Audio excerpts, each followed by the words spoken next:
নারী বিদ্বেষী কথা তো মোটেই ঠিক না, এটা একটা অভিযোগ হবে যে আমরা যা চিন্তা করে বলেছিলাম তা বাস্তবায়ন করেছেন ওই জন্য আমরা ওনাকে যেটা আজকে ধন্যবাদ। চিন্তা করেন বিএনপি কালকে চিন্তা করেন। হ্যাঁ, সেটাও হতে পারে।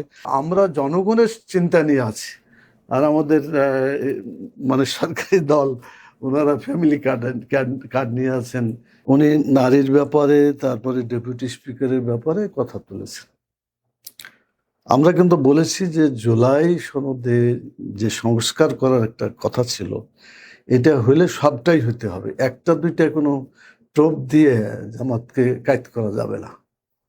আমরা পুরোটাই ডিসকাশনে আসতে হবে। যেমন তারা আমাদেরকে ডেপুটি স্পিকার দিতে চাইলেন, আমরা বললাম যে শুরু থেকে যা আছে সবগুলাই দেন।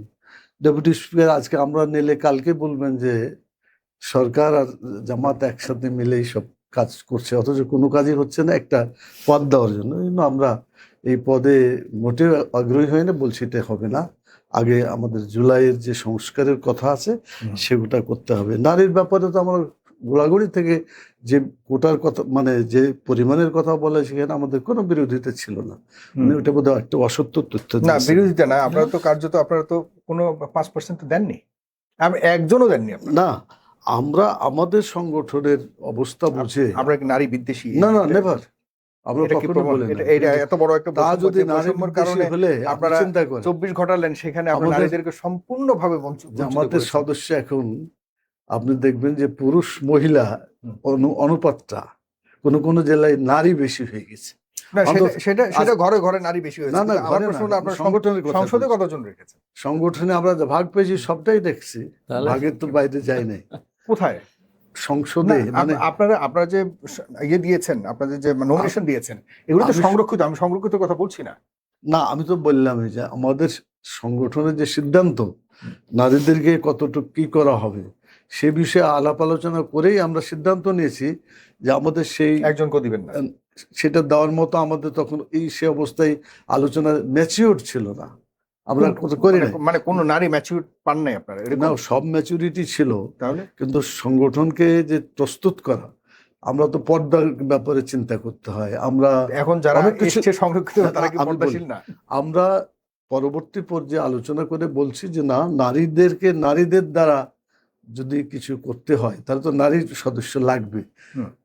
সে কারণে আমরা আগের সংসদ, এটা কি আপনারা ভুল স্বীকার করেন না? এই যে 5% যেটা আপনারা আপনাদের ইয়েতে, আপনাদের ম্যানিফেস্টোতে বা আপনারা ইয়ের কাছে কমিটমেন্ট দিয়েছেন যাদের কাছে, আমরা এটা যেহেতু না করি নাই, আমরা হাই আছি যে নারীদের করতে। আমরা যদি বলতাম যে নো, এটা করা যাবে না, তাহলে এটা আমাদের ভূমিকা নেগেটিভ হতো। মানে অন্য কেউ করুক, কিন্তু আপনারা করবেন না ব্যাপারটা। হ্যাঁ, আমরা করি নাই, করেননি তো।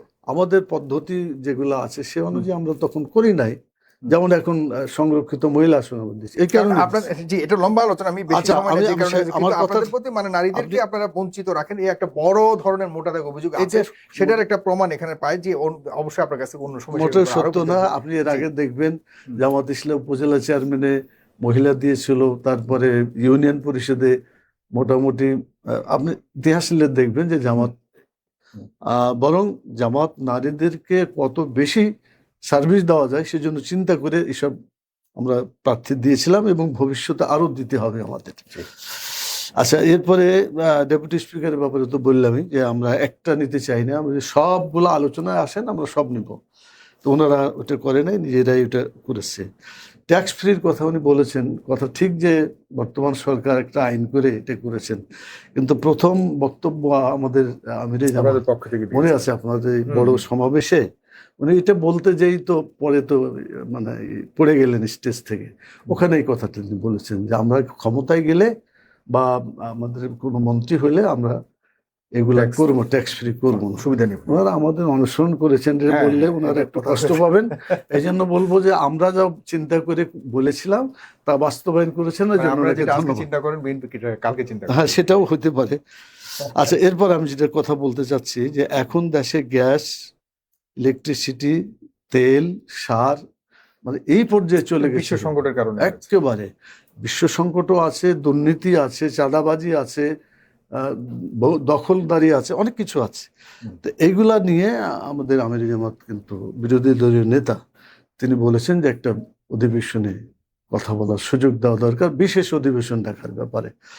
তো যাই হোক, এতে বোঝা যায় যে আমরা জনগণের চিন্তা নিয়ে আছি, আর আমাদের মানে সরকারি দল ওনারা ফ্যামিলি কার্ড নিয়ে আছেন, কৃষি কার্ড নিয়ে, এগুলো তো সবাই দুর্নীতি থেকে মুক্ত হওয়ার জন্য এই ধরনের পদ্ধতি কিছু যুগের সাথে এটাতে তাল কিছু মিলিয়ে। উপকার হবে, যেমন ক্ষতিটা হবে দুইটা। একটা ক্ষতি হলো যে কোনো লোককে যদি আপনি খালি ফ্যাসিলিটি দেন, কাজের হাত না দিয়ে, উপরের হাত আর নিচের হাত, কোন হাত ভালো? যারা দাতা তারা ভালো, আর যারা গ্রহীতা, এই হাদিসে বলছে যে উপরের হাতের চাইতে নিচের হাতের চাইতে উপরের হাতটা ভালো। তার মানে দাতা যারা হবে তারা ভালো, কিন্তু এই যে অনবরত চায়া কিছু নেওয়া, এটা অলস হয়ে যাবে। আমাদের হাতগুলাকে ফকিরের হাত না করে কর্মের হাতে তৈরি করা, যেটা মোহাম্মদ রাসূলুল্লাহ সাল্লাল্লাহু আলাইহি ওয়াসাল্লাম করেছিলেন। একজন ভিক্ষুক আসলো, তখন তার কাছ থেকে নিয়ে একটা কুঠার, এটা ইতিহাস আপনারা সবাই জানেন, হাদিসে স্পষ্ট আছে। আমাদের পলিসি কিন্তু এটা, কিন্তু আমাদের বর্তমান সরকারে যারা আছেন তারা চিন্তা করেছেন যে এইভাবে কিছু দিয়া তাদেরকে আপনার পক্ষ থেকে এই 6 মাসে এই ধরনের বিশ্ব সংকটের কারণে যেগুলি আমরাও সবাই যথেষ্ট কনসার্ন, এই জন্য গ্যাস এইটা নিয়ে সরকারের কিন্তু এইটা দায় দিতে পারেন। আচ্ছা, তারপরে ধরেন আমরা বলেছি যে দুর্নীতি মুক্ত করতে হবে, চাঁদাবাজ মুক্ত করতে হবে। সরকার যদি এটা বলতেন খুবই ভালো হতো, যে চাঁদাবাজে যারা ধরা পড়বে, দুর্নীতি যারা ধরা পড়বে, দল থেকে বহিষ্কার। কিন্তু এটার ব্যাপারে কোনো স্পষ্ট কথা বলতে পারেননি। তার মানে তাদের দলের লোকদের এই দুর্নীতি ধরা পড়ছে, অপরাধে ধরা পড়ছে, যা কিছু ওই দল থেকেই হচ্ছে। এটা বড় ধরনের। আমরা এই জন্য কাউকে দোষ দিতে চাই না, আমাদের অতীত সরকারগুলো এই ধারাতেই চলে আসছে, সেই ধারায় বিএনপি জর্জরিত হয়ে আছে। কিন্তু এটাকে দূর করার কোনো পরিকল্পনা আমরা দেখছি না। এ ব্যাপারে কথাবার্তা ওনারা বলতে পারছেন না। যদি পারতেন বা দুর্নীতি দূর করতেন আর চাঁদাবাজি দূর করতেন। শেষ কথাটা বলে নিই। আচ্ছা, আমি শেষ করে নিই। 25 কোটি টাকা শুধুমাত্র আপনাদের আচ্ছা, দেখেন যিনি জামাত ইসলামের তিনিই করেছেন। উনি যে কথাটা বলছেন যে আমাদের ঈশ্বরদীপ আপনার, ওনার মোকাবেলায় যদি ওখানকার এমপি সাহেব থাকতেন, আবু তালিব মন্ডল ভাই থাকতেন, তাহলে মোকাবিলা ভালো হইতো। আমি তো ওখানকার খোঁজ খবর জানি না, ওনার কাছে এখন শুনলাম। আমার মনে হয় এটা যদি সত্য হয়, তাহলে তার উচিত তার সাথে কথা, বা যার সাথে এটা হয়েছে সেটা প্রমাণ করা। অন্য জায়গায় প্রচার করা মানে এটা গীবত হয়ে যায়। এই জন্য আমি ওনার বিরুদ্ধেও বলছি না, যে কথাগুলো হচ্ছে এটা কিনা আমি আলোচনা করতে চাচ্ছি না। এটা করতে হলে তথ্য প্রমাণ দিয়ে, যেমন আপনি বলছিলেন যে কত হয়েছে। আরেকটা কথা উনি বলেছেন, এটা অবশ্য ভালো বলেছেন, এই যে 25 লাখ টাকা। আসলে এই আমলে 25 লাখ দিয়ে কেউ নির্বাচন করতে পারবে না, কিন্তু যারা এটা নির্ধারণ করেছে তারা একটা জুলুম করছে। উনি যেটা বলছে আমি একমত। এটা উচিত ছিল তাদের বাস্তবতা রেখে সেই পরিমাণ নির্ধারণ করা। মানুষকে মিথ্যা কথা বলা, লেখা, এটা খুবই ক্ষতিকর জিনিস। আমি এটার প্রতিবাদ করছি। ভবিষ্যতে এটা নির্বাচন কমিশনকে চিন্তা করার জন্য আমি আহ্বান করব। আর শেষ কথা যেটা বলতে চাই, যে এই যে আমাদের জামাতের ব্যাপারে বেশ কিছু কথা উনি বলেছেন আর কি। আর দল হিসাবে জামাত কেমন এটা জনগণ জানে, কারা চাঁদাবাজি করে, কারা অন্যায় করে, আর বিএনপিও জানে। বিএনপি কি দল তাও তো জানে। এবং এই যে আমার এখানে, আমি একটু আসার পরেই বলছিলাম, আমার তানোর উপজেলায় মন্নমালায় বিএনপির 2 গ্রুপে এর আগে মারামারি করে কিছু নিহত হয়েছে। আবার গত পরশুদিন 2 গ্রুপে মারামারি করে আহত হয়েছে, কার ঠ্যাং ভাঙছে, বিভিন্নভাবে আহত হয়েছে। ওই এলাকার লোক বললো যে আপনি এই এলাকার এমপি, এই বিএনপির 2 দলের বিরোধটা নিষ্পত্তি করতে পারেন কিনা। তা আমি বললাম যে আমি তো গেলে আমার কথা তো শুনবে না, তবে তাদের উপরের যারা আছে, আমাদের মিনু ভাই সেদিন বিমানে দেখা হলো যাওয়ার সময়, বললাম যে ভাই একটু এসে এই বিরোধটা মিটিয়ে দেন, এলাকায় যাতে অশান্তি মারামারি না হয়। কারণ আমরা চাই সবাই ভাই ভাই হয়ে থাকি, একমত হয়ে থাকি, এটা একটা ব্যবস্থা করবো। বলছে আমি যে বলবো, দেখি চেষ্টা করব। উনি আমাকে কথা দিয়েছে, আমি জানি না পারবেন কিনা, কিন্তু এটা তাদের অব্যাহত আছে বিভিন্ন জায়গায়।